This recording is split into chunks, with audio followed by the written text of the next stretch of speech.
ദേവി, ആ കൊച്ചെങ്ങനെയുണ്ട്? നല്ല കുട്ടിയാണ് മാധവേട്ട, പാവാണ്. പെട്ടെന്ന് അവൾ പെണ്ണിനെ കൊണ്ടുവന്ന് കല്യാണം കഴിഞ്ഞു.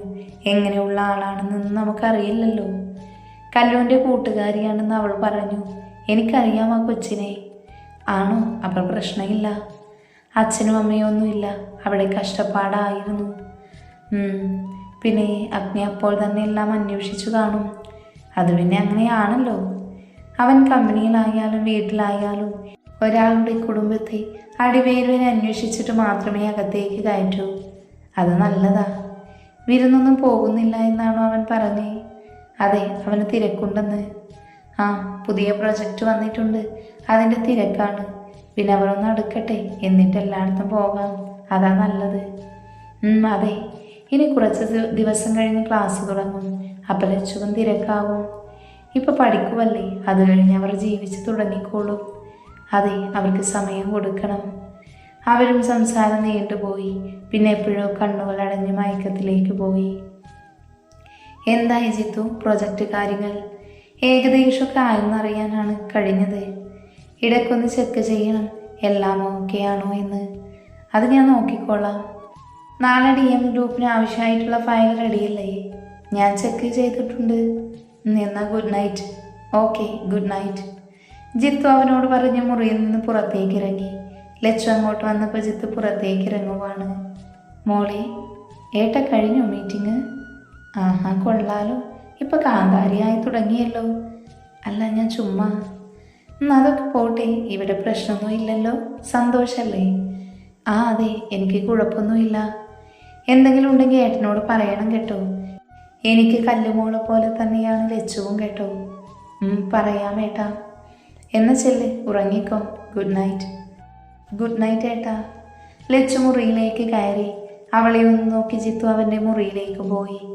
ലച്ചു അകത്തേക്ക് കയറുമ്പോൾ അഗ്നി സോഫയിലിരുന്ന് ലാപ്ടോപ്പിലാണ്. അവൾ അവനെ ഒന്ന് നോക്കി വാഷ്റൂമിലേക്ക് പോയി. ഫ്രഷായി തിരിച്ചു വന്നപ്പോഴും അവൻ അവിടെ തന്നെയുണ്ട്. അവൾ ബെഡിൽ പോയിരുന്ന് അവനെ ഒന്ന് നോക്കി. അഗ്നിയേട്ടാ. ആരോ വിളിക്കുന്ന കേട്ട് അഗ്നി തല ഉയർത്തി നോക്കി. ലച്ചു ആണെന്ന് കണ്ടതും എന്തെന്ന പോലെ നോക്കി. അത് ഞാൻ എവിടെയാ കിടക്കേണ്ടേ? ഇന്നലെ എവിടെയാണ് നീ കിടന്നത്? അത് ബെഡിൽ. അപ്പം അവിടെ തന്നെ കിടന്നു? അതല്ല, ഞാൻ ഇവിടെ കിടക്കുന്നത് കൊണ്ടാണോ സോഫയിൽ കിടന്നത്? അത് ഞാൻ വർക്ക് ചെയ്ത് കഴിഞ്ഞ് ഇവിടെ തന്നെ കിടന്നു എന്നേ ഉള്ളൂ.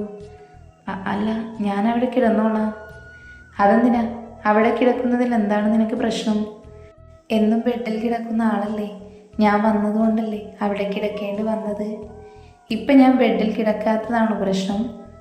അത് പിന്നെ ഓക്കെ, ഞാൻ ബെഡിൽ കിടക്കുന്നത് കൊണ്ട് തനിക്ക് കുഴപ്പമുണ്ടോ?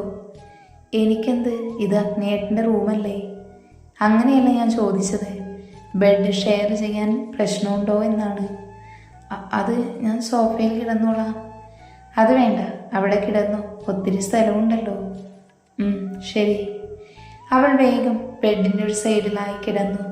അവൻ പറഞ്ഞത് കേട്ടില്ലെങ്കിൽ ദേഷ്യപ്പെട്ടാലോ എന്നോർത്ത് അവൾ വേഗം കിടന്നത്. പിന്നെ കണ്ണടച്ച് കിടന്നു. അവളെ ഒന്ന് നോക്കി അവൻ വീണ്ടും വർക്ക് ചെയ്യാൻ തുടങ്ങി. അവളോടുള്ള പകയിൽ തലയ്ക്ക് ഭ്രാന്ത് പിടിക്കുന്നത് പോലെ തോന്നി. ബാഗ് തുറന്നൊരു ബോട്ടിലെടുത്തു. ഒരു സിറിഞ്ചെടുത്ത് അതിലേക്ക് ആ ബോട്ടിൽ മരുന്ന് നിറച്ചു. പിന്നെ കയ്യിൽ ഒരു തുണി വലിച്ചു കെട്ടി ആ മരുന്ന് കുത്തിവെച്ചു. കണ്ണടച്ച് പിടിച്ച് മരുന്ന് മൊത്തം കയറിയതും സിറിഞ്ചെല്ലാം വലിച്ചെറിഞ്ഞു. കട്ടിലേക്ക് കിടന്ന് ഓരോന്നായി ആലോചിച്ചു. അവളെ എങ്ങനെയെങ്കിലും നശിപ്പിക്കണം. അവൾ ഫോണെടുത്ത് കോണ്ടാക്റ്റിലെ ഒരു നമ്പറിലേക്ക് കോൾ ചെയ്തു. ഹലോ, എനിക്കൊരു ഹെൽപ്പ് വേണം. എന്താണ് വേണ്ടത്? ഒരാളെ തീർക്കണം. ആളാരാ? പറയാം, ഫോട്ടോ അയക്കാം, അക്കൗണ്ടിലേക്ക് ക്യാഷ് ഇട്ടേക്കാം, ബാങ്ക് ഡീറ്റെയിൽസ് അയക്കണം. അയക്കാം, ഇപ്പോൾ വീട്ടിൽ തന്നെയാണ്. കുറച്ച് ദിവസം കഴിഞ്ഞ് പുറത്തേക്ക് ഇറങ്ങും, കാത്തിരിക്കണം. ഓക്കെ, കഴിഞ്ഞിട്ട് അറിയിക്കാം. ശരി, ഇതിന് പിന്നിൽ ഞാനാണെന്ന് ആരും അറിയരുത്. ഇല്ല, അതോർത്ത് പേടിക്കണ്ട. ഓക്കെ, ഇങ്ങോട്ട് വിളിക്കണ്ട. എന്തെങ്കിലും ഉണ്ടെങ്കിൽ മെസ്സേജ് ഇട്ടാൽ മതി. ഓക്കെ. ഫോൺ കോൾ അവസാനിപ്പിച്ച് കണ്ണടച്ച് കിടന്നു. ഇനി അവളുടെ അവസാനം അതെനിക്ക് കാണണം.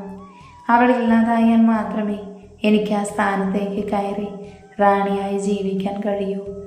ഒത്തിരി സ്വപ്നങ്ങൾ നെയ്തു കൂട്ടി അവൾ കണ്ണടച്ച് കിടന്നു. ദിവസങ്ങൾ മാറ്റമില്ലാതെ കടന്നുപോയി. ലച്ചുവിനെ കാണുമ്പോഴെല്ലാം ശ്രേയെ നോക്കി പേടിപ്പിക്കും.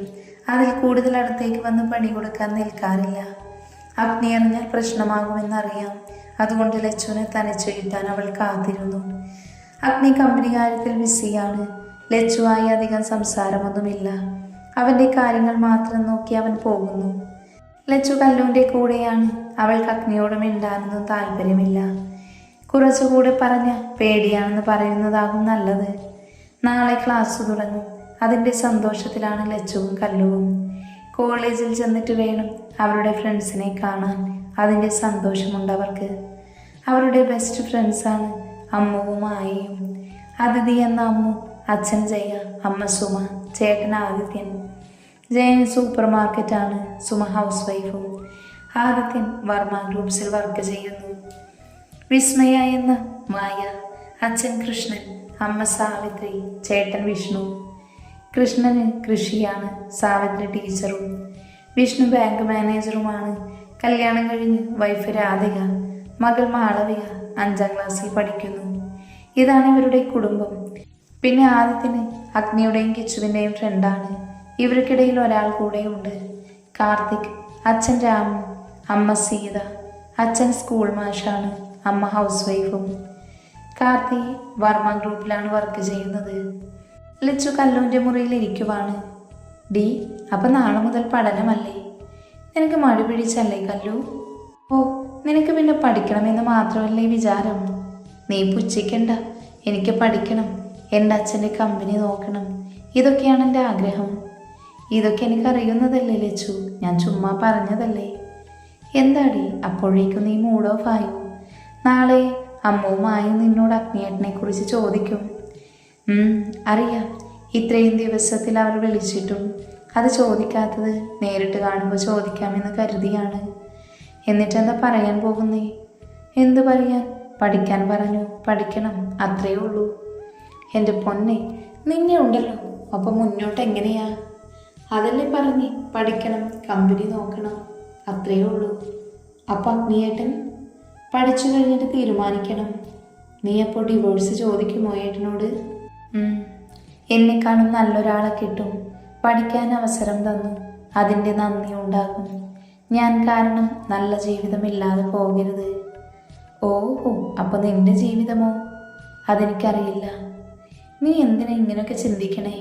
ഇപ്പം പഠിക്ക്, അത് കഴിഞ്ഞ് ഏട്ടൻ്റെ കൂടെ ജീവിക്കാൻ നോക്ക്. അല്ലാതെ ആവശ്യമില്ലാത്തതൊന്നും ചിന്തിച്ച് കൂട്ടി വെക്കണ്ട. കല്ലുവിനോട് എന്തു പറഞ്ഞാലും ശരിയാകില്ല എന്ന് തോന്നിയതുകൊണ്ട് അവൾ പിന്നൊന്നും മിണ്ടിയില്ല. Varma group of company. അഗ്നി ഇമ്പോർട്ടൻ്റ് ആയിട്ടുള്ള ഫയൽ ചെക്ക് ചെയ്യുവാണ്. കിച്ചു ഡോർ നോക്ക് ചെയ്ത് അകത്തേക്ക് കയറി വന്നു. എന്താ? അതാരോ കൂടെ നിന്ന് ചതിക്കുന്നുണ്ടെന്ന്. വാട്ട്? അതെ, ഞാൻ അക്കൗണ്ട് സെക്ഷൻ ഫയൽ ചെക്ക് ചെയ്യുമ്പോൾ അതിൽ കണ്ടതാ. എത്രയാ പോയത്? 5 ലക്ഷം. വാട്ട്? അതെ, ആരായാലും ഇന്ന് തന്നെ അറിയും. എനിക്കിന്ന് കിട്ടിയിരിക്കണം, ആരായാലും. അതൊക്കെ ഞാൻ നോക്കിക്കോളാം. കൂടെ നിന്ന് ചതിച്ചത് ആരാണെന്ന് അറിഞ്ഞിട്ട് ഒരു മീറ്റിംഗ് വെക്കണം. ഓക്കെ, എന്ന് ഞാൻ ക്യാബിനുണ്ടാകും. കിച്ചു അവൻ്റെ ക്യാബിനിലേക്ക് പോയി. അഗ്നി ആരാണ് കൂടെ നിന്ന് ചതിക്കുന്നതെന്ന് ആലോചിച്ചിരുന്നു. ആരായാലും ഇന്ന് അവൻ്റെ അവസാനമാണെന്ന് അഗ്നി ഉറപ്പിച്ചു കഴിഞ്ഞു. അവൻ്റെ മുഖം ദേഷ്യം കൊണ്ട് വലിഞ്ഞു മുറുകിയിരുന്നു. സമയം പോയിക്കൊണ്ടിരുന്നു. ഉച്ച കഴിഞ്ഞ് കിച്ചു അഗ്നിയുടെ അടുത്തേക്ക് വന്നു. അഗ്നി, കിട്ടിയോ? Yes, account head Manish. Okay, meeting arrange ചെയ്യാൻ എത്രയും പെട്ടെന്ന് നോക്ക്. കിച്ചു അഗ്നിയുടെ PR റിയയെ വിളിച്ചു. May I? Yes sir. Riya, എത്രയും പെട്ടെന്ന് എംപ്ലോയീസ് എല്ലാം മീറ്റിംഗ് ഹാളിൽ ഉണ്ടാകണം. 10 മിനിറ്റ്സ് സമയമുണ്ട്. Okay sir. റിയ പുറത്തേക്ക് പോയി. 10 മിനിറ്റ് കഴിഞ്ഞ് അവൾ തിരിച്ചു വന്നു. സർ, എല്ലാവരും എത്തിയിട്ടുണ്ട്. ഓക്കെ. അവർ മീറ്റിംഗ് ഹാളിലേക്ക് ചെന്നു. ഡോറ് തുറക്കുന്നത് കേട്ട് അവിടെ സൈലൻ്റായി. Hi everyone. പെട്ടെന്നൊരു മീറ്റിംഗ് എന്തിനാന്ന് എല്ലാവർക്കും സംശയമുണ്ടാകുമല്ലേ? അത് കേട്ട് എല്ലാവരും പരസ്പരം നോക്കി സംസാരിക്കാൻ തുടങ്ങി. സൈലൻസ്. അഗ്നി ദേഷ്യത്തോടെ ഡെസ്കിൽ തട്ടിയതും അവിടെ വീണ്ടും സൈലൻ്റായി. നമുക്ക് കാര്യത്തിലേക്ക് കടക്കാം. അക്കൗണ്ട് സെക്ഷൻ ഫയൽ ചെക്ക് ചെയ്തപ്പോൾ അതിൽ കുറച്ച് തിരുമറി കണ്ട് അത് സംസാരിക്കാനാണ് വിളിച്ചത്. കിച്ചു പറഞ്ഞത് മനീഷിൻ്റെ മുഖം മാറി. പ്രോജക്റ്റ് തിരക്കായതുകൊണ്ട് ഫയലെല്ലാം ഇന്നാണ് ഞാൻ ചെക്ക് ചെയ്തത്. അപ്പോൾ അക്കൗണ്ട് ഹെഡ് മനീഷ് എന്താണിത് കണ്ടിട്ടും റിപ്പോർട്ട് ചെയ്യാത്തത്? ഭയമുണ്ടെങ്കിലും പുറത്ത് കാണിക്കാതെ മനീഷ് എഴുന്നേറ്റ് നിന്നു. സാർ, ഞാനത് കണ്ടിട്ടില്ല. അതെന്താ മനീഷ്, ഫയലൊന്നും മനീഷ് ചെക്ക് ചെയ്തില്ലേ? ഉണ്ട് സർ, പക്ഷേ ഞാനത് കണ്ടില്ല. ഓക്കെ, അപ്പോൾ ബാക്കി കാര്യങ്ങൾ അഗ്നിദേവ് സംസാരിക്കും. കിച്ചു അത്രയും പറഞ്ഞുകൊണ്ട് അവിടെയിരുന്നു. അഗ്നി എഴുന്നേറ്റ് അവൻ്റെ മുഖം ദേഷ്യത്തിലാണ്. അത് കണ്ട് എല്ലാവർക്കും പേടി തോന്നി. എനിക്ക് പ്രത്യേകിച്ചൊന്നും ചോദിക്കാനില്ല. എൻ്റെ ശമ്പളം വാങ്ങി ആരാണ് ചതിക്കുന്നതെന്ന് എനിക്കറിയണം. പിന്നെ ഇതാരാണ് ചെയ്തതെന്ന് അറിഞ്ഞാൽ അയാൾക്ക് കൊടുക്കുന്ന ശിക്ഷ മറ്റുള്ളവർ അറിഞ്ഞിരിക്കണം. ഇനിയും എങ്ങനെ ഇവിടെ ഉണ്ടാവരുത്. അഗ്നി എല്ലാവരെയും നോക്കി പറഞ്ഞു നിർത്തി. മനീഷ് പേടി കൊണ്ട് വിയർക്കാൻ തുടങ്ങിയിരുന്നു. അപ്പോൾ മനീഷ് നേരത്തെ പറഞ്ഞത് തന്നെയാണോ ഇനിയും പറയാനുള്ളത്? അതെ സർ, ഞാൻ ഇങ്ങനെ ഒരു കാര്യം അറിഞ്ഞിട്ടില്ല. ഓക്കെ കിരൺ, അതിങ്ങെടുക്ക്. അഗ്നി കിച്ചന് നേരെ നീട്ടിയതും അവനൊരു ഫയൽ കൊടുത്തു. അഗ്നി അതെടുത്ത് തുറന്നു പിടിച്ചു. മനീഷ് വാ. അഗ്നി വിളിച്ചത് കേട്ട് അവനൊന്ന് പേടിച്ചു. പിന്നെ അവൻ്റെ അടുത്തേക്ക് ചെന്നു. ഇതൊന്ന് നോക്കിയിട്ട് പറ. അവൻ്റെ കയ്യിൽ അത് കൊടുത്തുകൊണ്ട് അഗ്നി പറഞ്ഞു. മനീഷ് അത് വാങ്ങി അതിലോട്ട് നോക്കി. അവൻ ഞെട്ടലോട് അഗ്നിയെ നോക്കി. അവനെ കൊല്ലാനുള്ള ദേഷ്യത്തോടെ നിൽക്കുന്ന അഗ്നിയെ അവൻ ഭയത്തോടെ നോക്കി. സർ, ഞാൻ. അഗ്നി അവൻ്റെ കരണം നോക്കി ഒന്ന് കൊടുത്തു. സ്റ്റാഫെല്ലാം പേടിയോടെ എഴുന്നേറ്റു നിന്നു. ഇനി നിനക്കെന്താ പറയാനുള്ളത്? സർ, തെറ്റുപറ്റിപ്പോയി. അപ്പം നിനക്കറിയാം തെറ്റാണെന്നല്ലേ? എന്നിട്ട് നീ എന്താ പറഞ്ഞത്? നിനക്കറിയില്ല എന്ന്. സർ, ഇനി ഉണ്ടാകില്ല. Sorry sir. മനീഷ്, നീ ഇനി വർമ്മ ഗ്രൂപ്പിൽ ഉണ്ടാകില്ല. ടെർമിനേഷൻ ലെറ്റർ ഇപ്പോൾ തന്നെ തരാം. ബാക്കിയുള്ളത് നീ പുറത്തിറങ്ങിയിട്ട്. അവൻ ഭയത്തോട് അഗ്നിയെ ഒന്ന് നോക്കി. കിച്ചു ഒരു ലെറ്റർ അവൻ്റെ കയ്യിൽ കൊടുത്തു. അഗ്നി ഫോണെടുത്ത് ഗാർഡ്സിനെ കോൾ ചെയ്തു. എല്ലാവരും കണ്ടല്ലോ, ഇനി ആർക്കെങ്കിലും എന്തെങ്കിലും ചെയ്യാൻ തോന്നുമ്പോൾ ഇത് ഓർമ്മ വരണം. മനീഷ്, ഇനി നീയില്ല. അവസാന വാക്കുകൾ പറയുമ്പോഴുള്ള അഗ്നിയുടെ ഭാവം അവിടെ നിന്ന് എല്ലാവരിലും പേടി ഉണർത്തി. അപ്പോഴേക്കും ഗാർഡ്സ് അവിടേക്കെത്തി. ഗൈസ്, മനീഷ് നമ്മുടെ സ്ഥലത്തെത്തിക്കണം. ഞാൻ അങ്ങോട്ട് എത്തിയേക്കാം. അവരോട് പറഞ്ഞുകൊണ്ട് അഗ്നി മനീഷിനെ നോക്കി. ചെകുത്താനെ പോലെയുള്ള അവൻ്റെ ഭാവം അവനിൽ പേടി ഉണർത്തി. ഗാർഡ്സ് മനീഷിനെ പിടിച്ചുകൊണ്ട് പോയി. സർ, പ്ലീസ് സർ, ഞാൻ ഇനിയൊന്നും ചെയ്യില്ല സർ. അവൻ പറയുന്നൊന്നും അഗ്നി മൈൻഡ് ചെയ്തില്ല. സ്റ്റാഫെല്ലാം പേടിയോടെ നോക്കി നിന്നു. എല്ലാവർക്കും കാര്യങ്ങൾ മനസ്സിലായല്ലോ, ഇനി നിങ്ങൾക്ക് പോകാം. അവൻ പറഞ്ഞതും എല്ലാവരും ജീവൻ കിട്ടിയതുപോലെ പുറത്തേക്ക് പോയി. അഗ്നി ഒരു ചിരിയോടെ അത് നോക്കി നിന്നു. സർ, ഞാൻ. റിയ പോയിക്കോളൂ. അവൾ വേഗം പുറത്തിറങ്ങി. കിച്ചു അഗ്നിയെ ഒന്ന് നോക്കി. കിച്ചു, വർക്ക് കഴിഞ്ഞ് നമുക്ക് ഇറങ്ങാം, ബാക്കി അവിടെ ചെന്നിട്ട്. അവനൊന്ന് മൂളിയതേയുള്ളൂ. അവൻക്കറിയാം ഇന്ന് മനീഷ് കൊന്നു തരാൻ പറയും. അതുപോലെ കൊല്ലാകൊലയായിരിക്കും അഗ്നി ചെയ്യാൻ പോകുന്നതെന്ന്.